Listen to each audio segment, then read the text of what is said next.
Do you like to rotate it with Matteo or Brian Diaz or Gonzalez, or would you like to have one player who Right now, the first option when Rodri cannot play is absolutely Nico. Nico is making steps forward and didn't play against Aston Villa, unfortunately for us, because he was not perfect. Have an incredible knock on the day before. We played again before Aston Villa. I don't remember. Before Aston Villa, have a problem in the feet, and that's why it was not perfect for Tijani. But I think in that position, he understands more and give us more there is Nico. In terms of your team, you used to have Fernandinho in that position, yes? Sorry? You used to have Fernandinho in that position, yeah. How has your team changed between that team with Fernandinho as a number 6 and sort of Rodri now, or Nico, whoever it might be? Not much. Had to help us to be in Premier League. It's necessary to have this physicality as a players for obvious reasons. Everybody knows that it was less, for example, in Barcelona, even in Bayern Munich. But here we need it. You need this type of a little bit more physicality, but be involved in the process. Our process to play always is massively important. So the structure, when you can always say it, when we have, I said many times, with Leroy and Kevin in his prime, with Leroy and Raheem in his primes, my God, our transitional game was unbelievable. When you don't have Riyad Mahrez or have Bernardo in the sides or another one, we have less transitional team. So, but the basics or the fundamentals,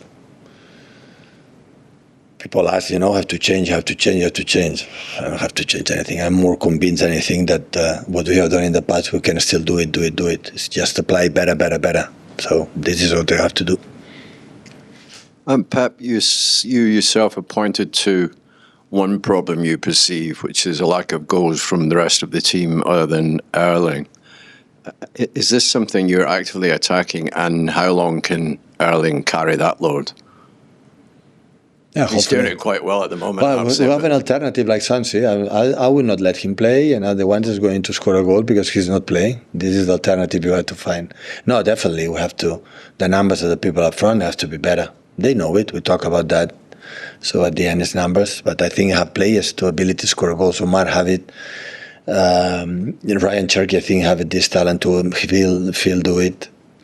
And they're playing good. But of course, that define the big teams or the big players up front is when the impact for the assists and goals is being provided, and that's why I'm so optimistic. Being in that position is still there. In Champions League, we are in better than position than the last season, and we have incredible 2 chances in Dortmund and Leverkusen at home to be incredible close to qualifying the first 8 of the season. I think even the results, we are 6 points behind Arsenal.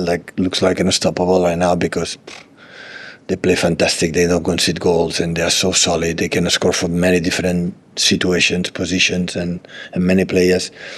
But even with that, I think when we make this step a little bit better, we'll be closer.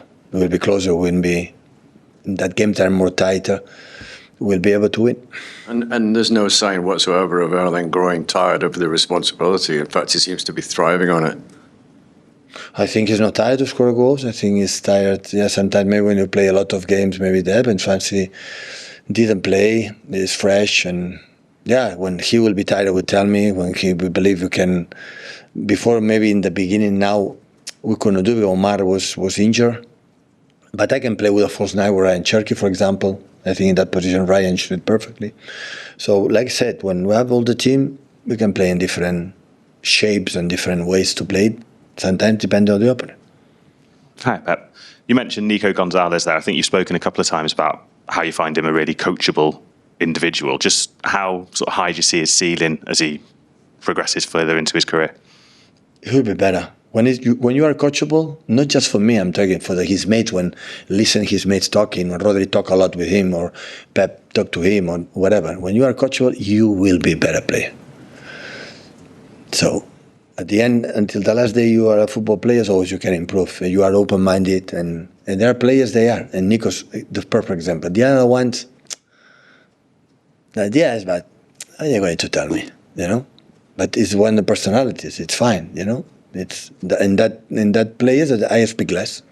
We talk less. And with Nico is always open and want to learn and do it that. So that's why it's nice to, to be live with this type of players. We are here to just tomorrow be better than today. It's not possible. Okay, not possible. But to be better, you have to be open. If I'm closed-minded, only what I know, I don't want to be at absolutely anything. I'm completely the opposite, and the player has to be the same. You welcomed Omar and Rayan Nouri back into the team on Wednesday. Obviously, they're both going to be away for the Africa Cup of Nations for a few weeks. Just how much would you feel their absence, I guess, given their qualities that they can provide for you? That's what it is, a schedule. Have this competition for the country, so they have to go. So we will... Always I try to solve the problem when the problems are in front of me. So right now I don't think at all. I have to use him from Sunday the best, and next Wednesday and next Sunday before international break, and it's only when it's going to happen. It cannot be here, and after we'll see what is the situation and we'll take the decisions. And just quickly, is Mateo Kovacic fit and available, or is he injured? He wasn't involved. We'll see. Thank you. Thank you, everyone. Done. Thank you.